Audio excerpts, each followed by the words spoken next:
All right, here we go. So we're on the back. I want you to, hopefully, you already started working on the first half of the back.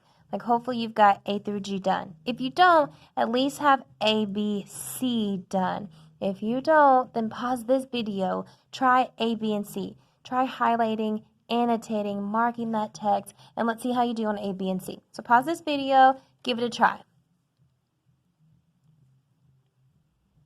All right, let's see how you did. Here's how you should have marked and annotated that word problem, starting off. You should have said, okay, I need to highlight from the ground. That is my, look at everything I put. That's my y-intercept. That's my starting value. That's letter B. I know that my y-intercept, starting value, letter B, all comes from this phrase, from the ground. Rising at a rate of, constant rate of, 60 feet per minute. Highlight 60 feet per minute and label that as your slope. That's your rate of change. But don't forget the fact that it is rising. Because it's rising, I know my slope's going to be a positive value. Good. All right, here we go. A, what's the slope of the line of the second balloon? How does the slope mean in a situation? I think that's supposed to say, what does the slope mean in this situation? So sorry about that typo. What does the slope mean in this situation? Okay, if you answer that correctly, then here's what you've got. You've said that the slope of the line is 60, positive 60, because they told you. What does that mean? It means the balloon is rising 60 feet every minute from that ground. So every minute it's going up 60 feet. B, said to graph the relationship for the second balloon on the same grid as the first. Here's what that graph should look like. So now I've labeled it. Now I've labeled, so my first balloon is this pink line. I have it labeled. My second balloon is going to be this purple line. Again, I want y'all to decide, do I connect these points? Same rules. Can I have a fraction of a second of a minute? Yes. Can I have a fraction of a foot? Yes. Then yeah, I can go ahead and connect these points. Look at the very first point. If I follow this pattern, down 3 over 1. Look where that first point is, through the origin. So if I connect these points, look at what type of graph this creates this time. Yep, you're exactly right. That's a proportional graph. Now, Miss Leonard, how did you get those points? I used my slope. I knew that it started at the ground. The ground is 0. And from here, it's going to go up 60, not up 3, up 60. 20, 40, 60 every 1 minute, which means my rate for my run needs to just go over 1. Up 60 over 1. Again and again and again. Up 60 over 1. Up 60 over 1. That's how I got my graph. Okay, go back and let's see how you did. Okay, it said to describe the difference between the slope of this line and the slope of that first line. Well, if you look at those two slopes, I should be able to see that the first slope was a negative. That pink one, it's a negative slope. And it's also not very steep. I'll show you that in a second. Second slope is positive, and it is much steeper, the purple one. Okay, let me show you. If you look at the first slope, that pink one, if that's a roller coaster, yay, sure, this is a lot of fun. It's kind of steep, but compare this slope. Imagine if this were a roller coaster, and I know we read graphs left to right, but just for the sake of this example, imagine we are going right to left. Look how fast that coaster is going to hit the ground. Much more thrilling, a much steeper slope. All right, keep it going. Letter D. You probably haven't done this part yet, so if you haven't, pause the video, and I'd like for you to do letters D, E, F, and G. If, though, you don't feel confident, if you want to go ahead and just do it right here with me, then that's fine too. Letter D, write the y-intercept. Grab that highlighter, highlight y-intercept. I'm so sorry, I've been doing a horrible job. You should highlight y-intercept here. What information does this point tell you about the balloon? The y-intercept is 0, 0. What does that tell you about the balloon? It's starting from the ground.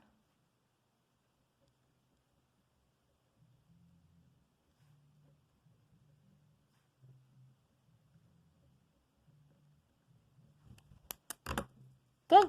Letter E. Write an equation. Highlight the word equation. we know our equation should be y equals mx plus b. The second balloon starts at the ground, so you know that your y-intercept is 0. It's proportional. And it has a rate of 60 per second, or per minute. So here's your equation, y equals 60x. Remember that that's proportional, and that means this equation is special. This equation has a k, a constant of proportionality. If I were going to make a table out of this, that table would be proportional.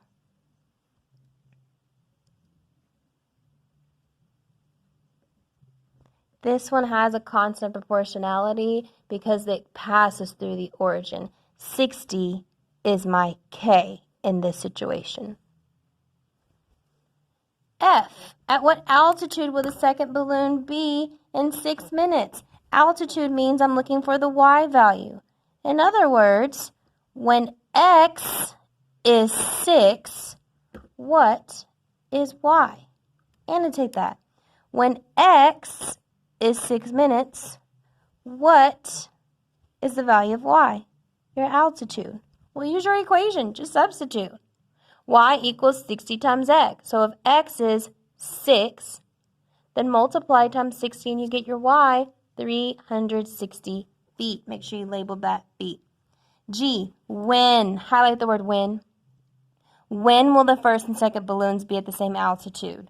When means I need to annotate that time. They're asking me for the x value. When? What time? When will they be at the same altitude? Well, I can substitute. Or I can just look back at the graph. Same altitude, time. Somewhere along here, these two lines are at the very same y value. Well, mathematicians, that's pretty obvious. It's right here. The height of both balloons is the exact same number right here. 300 feet happens after, you got it, 5 minutes. 300 feet after 5 minutes. So to answer that question correctly, you should have said, after 5 minutes, the two graphs intersect. That's going to be a big hint to tomorrow's lesson, intersections. Okay, number 3. At the instant the first balloon was sighted, that third balloon was sighted at a starting altitude, you know what to do, and descends, you know what to do, at a constant rate of 20 feet per minute. We've got 3 balloons, y'all. Let's annotate. Starting value tells me it's going to be my y-intercept.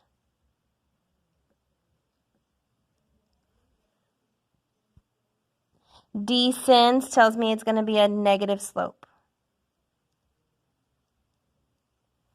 Constant rate of 20 feet per minute tells me that my slope is 20 feet per minute.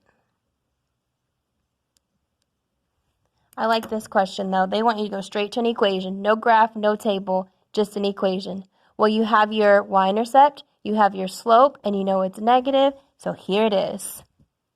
Negative 20x plus 500. Look at the other way you could write it, though. If it's starting at 500, doesn't it make a little more sense to say 500 minus 20 per minute? Just a thought, just an option for you. All right, let's keep going. B, compare the slope of this line to the third. And the slope of, this third balloon to the first balloon. Well, you should be able to see their slopes are the same. Which means based on yesterday, the hands-on graphs with the spaghetti, some of you had spaghetti, some of you had the little lines, then you should know that these are going to be parallel to each other. Describe the difference in the graph. So here's how I want you to do that. Let's use the graphing calculator. I don't want to put this one on the graph on the front. I have a graphing calculator to help me with that. So here we go. Clear the memory on your calculator. Second plus 7, 1, 2. That's step 1. Good. I want to see these equations. So equation 1, y equals negative 20x plus 400. Now, if I press graph, I'm not going to see anything. Well, look at y. The highest y value I have is a 10. The biggest x value I have is a 10. Well, y'all, look at your table. Look at your graph. Look at how big my values are. Just to get this first one alone, I need a y value of at least 400. And to see where it touches the ground, x has got to go at least to 20. which means I need to change the windows in my calculator. You have a page in your interactive notebook that teaches you how to do that. You should have already taught yourself. You should know how to change the window. Press this button. I want this number, this is my X max, right there, to be at least 20. So I'm going to change it to 25. Okay, look at your Y max. I want that to be at least 400. So I'm going to change it to 400. Y max from 10 to 400. Now press graph. Now I can see it. Well, I want to compare that to the other equation. I want to compare that to balloon 3. It had the same slope, so go back to y equals. Same slope, negative 20x, but it started at 500. Sorry, y'all, negative 20x. But it started at 500. We'll go back to your window. 400 is not going to be big enough anymore. Change that window, y max, to 500. Let's see what we get. Press graph.